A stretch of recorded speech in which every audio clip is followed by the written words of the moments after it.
मेरा नाम उषा रानी, wife of Madan Lal, गाँव संगौर, जिला कुरुक्षेत्र, ब्लॉक बरवान से हूँ मैं।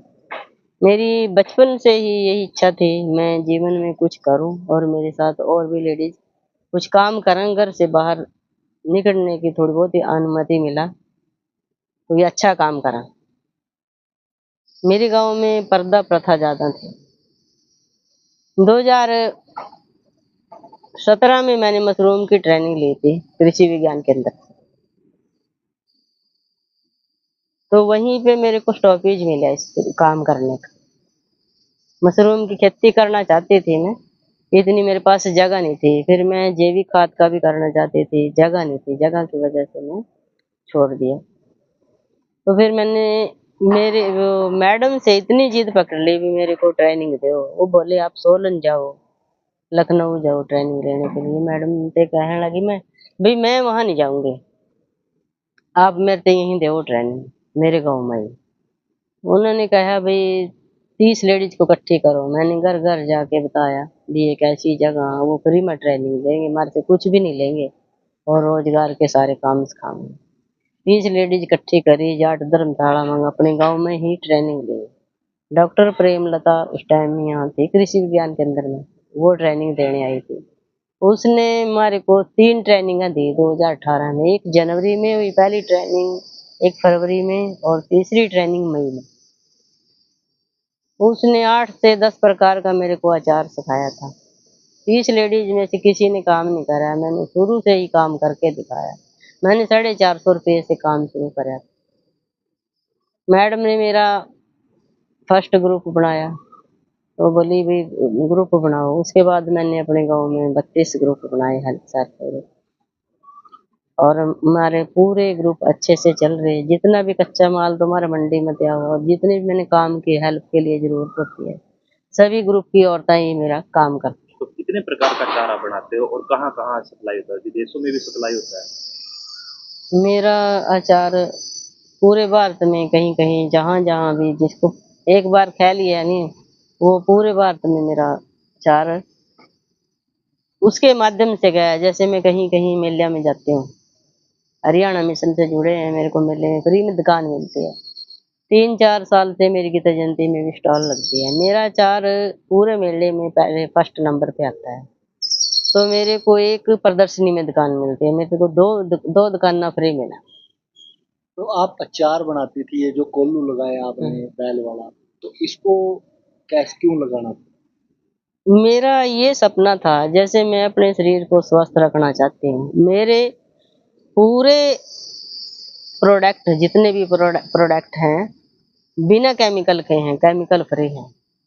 जैसे मैं स्वस्थ रहना चाहूँ, मेरा परिवार स्वस्थ रहना चाहे, हम जैविक खेती भी करते हैं, तो पूरे मान ले जितने मेरे पास पड़ोस के यहाँ जो अचार लेने आते हैं वो भी स्वस्थ रहना चाहिए।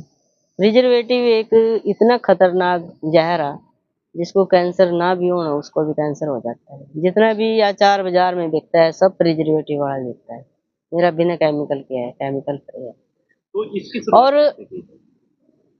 मेरे को ये ख्याल आया अभी क्यों नहीं किसी देसी चीज़ों को पकड़ाना। जैसे मेरे मसाले भी, जैसे पंसारी से आवा, जैसे मेलीराम से आते हैं, सतनाम से आते हैं, बराड़े से। इसी प्रकार मेरे को तेल की जरूरत पड़ी। मैं मिलट खाती हूँ 3-4 साल से, बीमार लग गई थी रहन, तो मिलट माँ ये बैल कोल्लू का तेल बताया था उन्होंने, वो मेरे को साउथ से मंगवाना पड़ेगा। जो भी इस तेल ना बरता गा नहीं, कोई बीमारी नहीं रहती।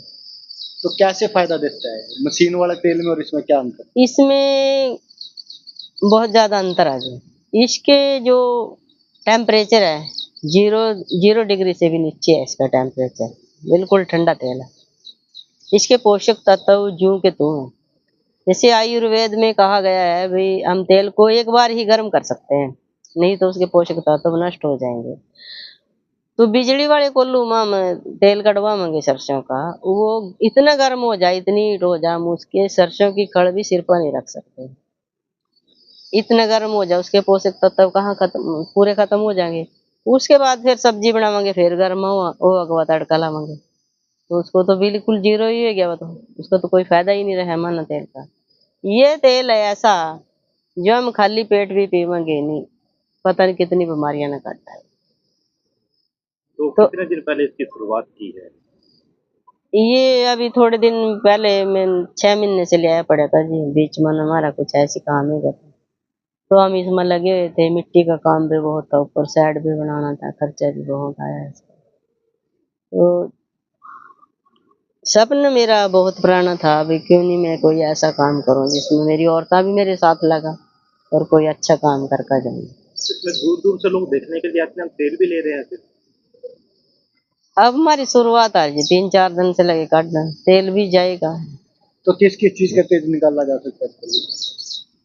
इस देखण तो इस वास्ते आ रहे जी लोग, उन्हें चो इस बात का भी प्राचीन काल की ये जो कोल्लू हुआ, ये लगे इस गांव में, ये लकड़ी का कोल्लू है, इसके किक्कर के ये मुसड़ है, विदेशी प्राकृतिक चीजें हैं।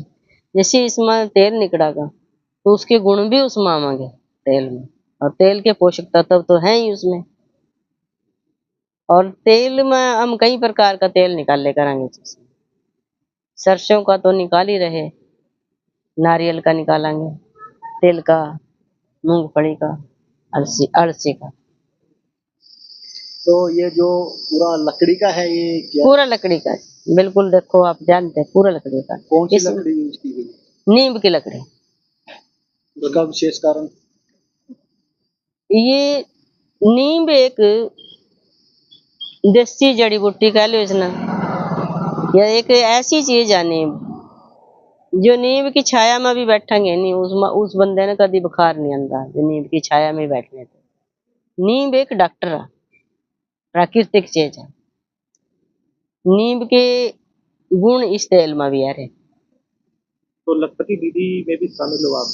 हाँ, मैं लखपति दीदी हूँ। अच्छा, जब आपने काम की शुरुआत की थी, तो गाँव में पर्दा प्रथा होती है, हाँ जी, तो मुश्किलों का भी सामना करना पड़ा था? बिल्कुल जी, मैंने चोरियों चोरियों काम करा, जो सब सो जाते रात ना, फिर मैं बनाऊं थी, फिर बनाकर फिर अपने जितने टाइम मैंने मिला था नहीं, मैंने 16-16 18-18 घंटे काम करे मैंने, दिन में काम करना। और कोई भी मेरे परिवार का सहमत नहीं था भी ये काम कर रहे हैं आप। धीरे धीरे धीरे धीरे मेरा अचार बिकने लग गया, मेरे रिश्तेदारों ने लिया, मेरे परिवार वाले ने लिया, मेरे पड़ोस के ने लिया, गाँव में लग गया जान। मेरी मैडम इतनी अच्छी थी, उसने मेरा बहुत साथ दिया। और क्या परिवार वालों कहते की थे और लोग? गाँव वालों की सोच बदल गई फिर अब आपके प्रति? हाँ, अब तो मैंने 32 ग्रुप बना रखे हैं जी। हमारी 100-100 रुपये महीने किस्त एक रहती है। आज मेरे 32 ग्रुप मानी, मेरी गाँव की लेडीजा का 60-70 लाख रुपया जमा। तो ये अब जो 32 ग्रुप है, कितनी महिलाएं जुड़ी हैं? 322। तो अब पर्दा प्रथा की बात करें तो वो भी पर्दा प्रथा से बाहर आई हैं? सर ये पर्दा प्रथा ही भी नहीं रही है इतनी, हमारे तो है, यानी हमारे जो बुजुर्ग हमारे उनसे पर्दा करना पड़ा हमारा अपने गाँव के अंदर। करीब जो हमारी ये जाट धर्मशाला, वहाँ सभी इकट्ठे होती हैं, बैंक के कर्मचारी भी और कृषि विज्ञान से भी आते हैं, नरेश सर भी आते हैं, सारी मीटिंग होती है गाँव के अंदर ही। और कोई ऐसी बात नहीं है पहले की तरह है, भाई कोई शाणे बुड्ढे नहीं कहांगे भी फलाने की बहू अभी पर्दा नहीं करते, ऐसा नहीं, ऐसी बात नहीं तो है। कहते क्या थे लोग जब आपने काम शुरू, कुछ कहते थे? उससे पहले तो ज्यादा मत है जी, मैं अपने एरिया की ऐसी पहली महिला हूँ जो बाहर निकले, और मेरे साथ साथ वो 322 लेडीज भी निकले, दूर दूर से दूर दूर से बसा वहाँ जी मारते घुमाने वास्ते, फिर पूरी बस हम भर कर जाएंगे। विदेशों में भी जाता है आपका अचार? हाँ जी, मैं पिछले अगस्त में इसी साल के पिछले पिछले साल के अगस्त में वहाँ बुलाई थी 3 एम्बेसियों में, साउथ सूडान, जिम्बाब्वे और रोमानिया।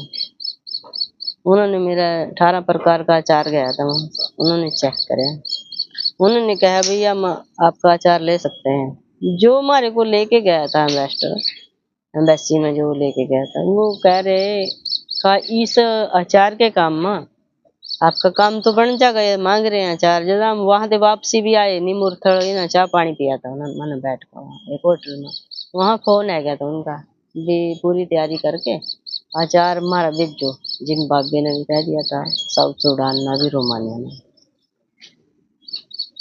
तो बात ये हुई, वो इन्वेस्टर लगा कहने भी हमारा हिस्सा कर लो, कहा लिखित रूप में। भी ऐसे मेरी मैडम से मैंने पूछा, ऐसे मैडम ने मना कर दिया भी आप अपने उसमें हिस्सा नहीं करो किसी का। आपकी चीज में क्वालिटी है, आपके प्रोडक्ट में। और वैसे भी जो मेरे आसपास के लोग देश विदेशों में जा रहे नहीं, सबके पास अचार जा रहा है, इटली में, सिंगापुर में, और कनाडा में, ऑस्ट्रेलिया में, अमेरिका में। तो बीच वाला बिना बात के पैसे बनाना चाहता था फिर। नहीं, बस उसमें जो मेरा मार्का मिले है ना, पिकल, उसमें हिस्सा डालना चाहता हूँ। तो फिर मैंने मना कर ठीक है। कितना खर्चा आया था जब आपने इस काम को शुरू किया? दिया। मैंने शुरू में 450 रुपये से काम शुरू करा था। आज मेरा कई लाखों का अचार बना पड़ा है, कई लाख की बिक्री होती है। और मेरे साथ साथ कई लेडीजों को रोजगार मिले है। तो आपने कभी सोचा था आपका इतना नाम हो जाएगा भारत नहीं जी, मैंने कभी नहीं सोचा। मैं तो ज्यादा पढ़ी लिखी भी नहीं हूँ, मेरा नाम कहाँ चंदा। में? अब ये बैल वाला जो कोल्लू तेल का लगाया है, तो ये मेरा सपना था जी, मेरा काम करने का भी सपना था, मेरा अलग से दूसरों से हट के सपना था। देखो, ज्यादा काम तो करना पड़ेगा जो सिरे ठहर के मैं। तो अब लगता है इसका इसमें भी इतना ही नाम होगा जितना अचार में हुआ है। बिल्कुल जी। चार के तो मेरे इतने व्यू भी नहीं आए। कल परसों मेरी वीडियो पाई थी, उसमें कई सौ व्यू आ रहे देखने वाले पब्लिक। तो इसमें लगती है अच्छा होएगा इसमें भी काम। बिल्कुल अच्छा जी। देखो, किस जिनका स्वास्थ्य ठीक होगा उनकी आत्मा तो शीश देगी मैंने। सरकारें कोई किसी को रोक दी नहीं है, चाहे डर लेते जहर बेचो जो शहर में, कोई रोकथाम नहीं है। बढ़िया सामान नहीं मिलता, फिर भी मैं बढ़िया पाने की कोशिश करूँ। मैं मेलीराम से अपना सामान लाऊं, मिर्च मसाले जो भी हो, अच्छी हल्दी, चाहे मैंने अपने हाथ पे कूट का बनानी हो। गलत सामान में यूज नहीं करते फिर। ठीक है। मैं गांव शहर में पहुंचा। मैंने देखा कि देसी कोल्हू प्राचीन समय में जो पहले चला करते थे, हमारे दादाजी परदादा जी बातें करा करते थे कि विदेश ऐसे हम तेल निकालते हैं। आज वही चीज़ हमने देखी गांव शहर में, बहुत अच्छा लगा। ये लोग बड़ी बड़ी दूर से लेने आते हैं तेल, बहुत अच्छा लगता है। चार चटनी और आंवले का चार, हर एक चीज़ की चटनी वगैरह बनाते हैं, जे बेचते भी है। बहुत अच्छी लगा, हमने खाई भी, बहुत अच्छी लगी, स्वादिष्ट। तो अगर बात करें जो हमारी प्राचीन जो विरासत इसको माना जाता था तेल का, जो कोल्लू लगाया बैल वाला, तो एक बार फिर से लोग इसकी तरफ बढ़ रहे हैं। हाँ जी, हाँ जी, हमें देख के बहुत अच्छा लगा। हमने खुद देखा, बहुत अच्छा लगा। नाम आपका? मक्खन सिंह, गांव का वासी, तहसील बराड़ा।